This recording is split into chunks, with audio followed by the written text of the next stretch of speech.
So when people come down to Cape Coral, they buy a lot, right? And say they're not going to build for another 5, 10, 15 years. What happens a lot of times is when they come back down and they decide to build, they'll find out that there are owls that have made a home on their vacant piece of property.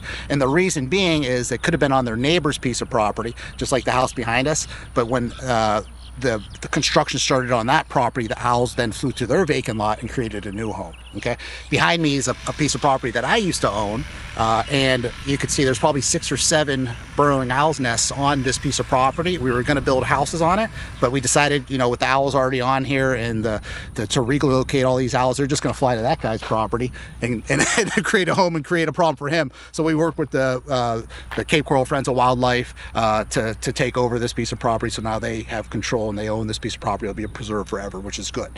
Not always is that going to work out, because if you own a lot and there's an owl located on that piece of property and you want to build on that piece of property, there's ways that either A, we could relocate them on the same piece of property, or B, they sort of remove the nest so the owl flies to another location and creates a home.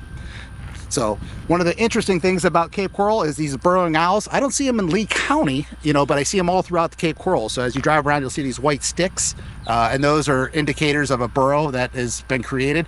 Sometimes they will move locations, it's obviously when construction starts or there's a lot of activities, but if not, they'll make it a home. They'll dig a little hole and then they'll have their babies. And there's certain times in the year too that they're nesting season. So you have to stay away from them for construction and everything else like that, a certain distance and whatnot, so you don't disturb them.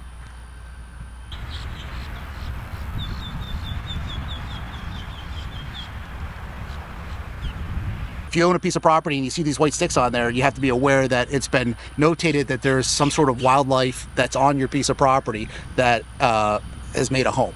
And there's the proper channels to go through if you're going to build a home on your vacant piece of property.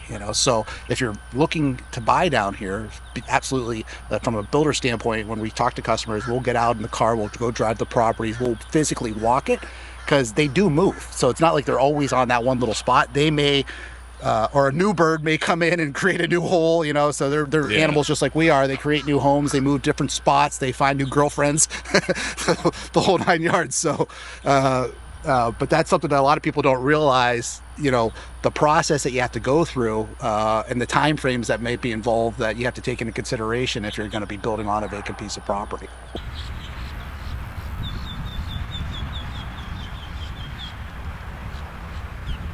Different things. So like the first thing we'll do is we'll get a call from somebody from out of state that owns a piece of property that's thinking about building. I always try to get them to get the survey done, and then I'll drive the property. And if I see white sticks, it's obvious there's a burrowing owl or something that's on the property. If there's not, we'll still get out and walk around to make sure we don't see anything that might have to be addressed or be sticked. There's a nesting season, which is the most important thing. So when they go into this nesting season, you have to stay a certain distance. I think it's 33 feet away during construction or for heavy construction around the nest, and that way you're not disturbing their hole or whatnot that's there.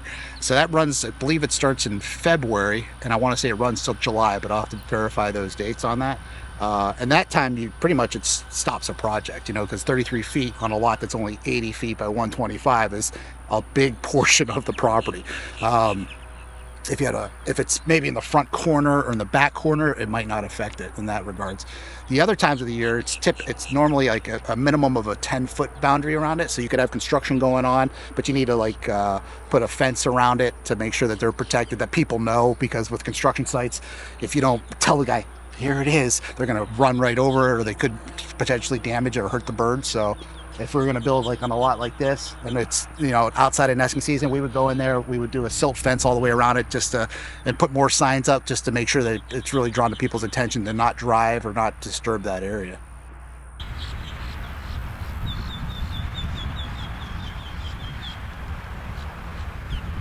Well, the conservation efforts, there's companies set up just for that. So you got the Fish and Wildlife, right? So that's the state, and that's the permit, that you'd have to go through there. And there's local companies here that we would contract with that actually do this on a daily basis, whether it's turtles, whether it's owls. They'll come out and they'll make sure that they're that the location is correct, that it's an active burrow. They'll take a scope and they'll actually go into, before we do anything with it, they'll make sure there's no eggs or anything inside of the burrows, because sometimes when you have to remove a bird from a location because the construction's going to go there, it's not like we just go up there and start bulldozing the thing. They want to make sure there's no animals inside, there's no eggs inside. So they'll go over there, they'll scope it with the camera, make sure there's nothing in there. And then we'll put deterrents after the hole is pretty much filled in, that we know there's nothing in the hole, we fill the hole. Then construction starts almost immediately afterwards. So then the bird says, okay, yeah, my home is not here anymore. I'm going to go over here and dig a new home.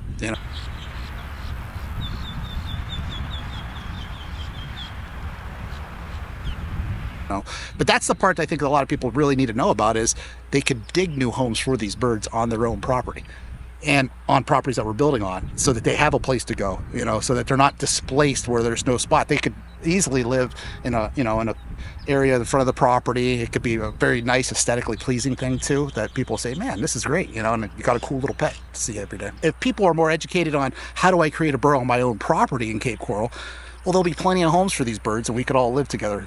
So that's what really people need to know. It's not like they get very upset because they feel like the bird is hurt, and it's not. It just goes to another spot and digs a new home. But if we start getting people to create new homes for them to go to, there won't be any issues. And as these homes get built, they'll have great places to live. They'll probably thrive here in Cape Coral. Yeah.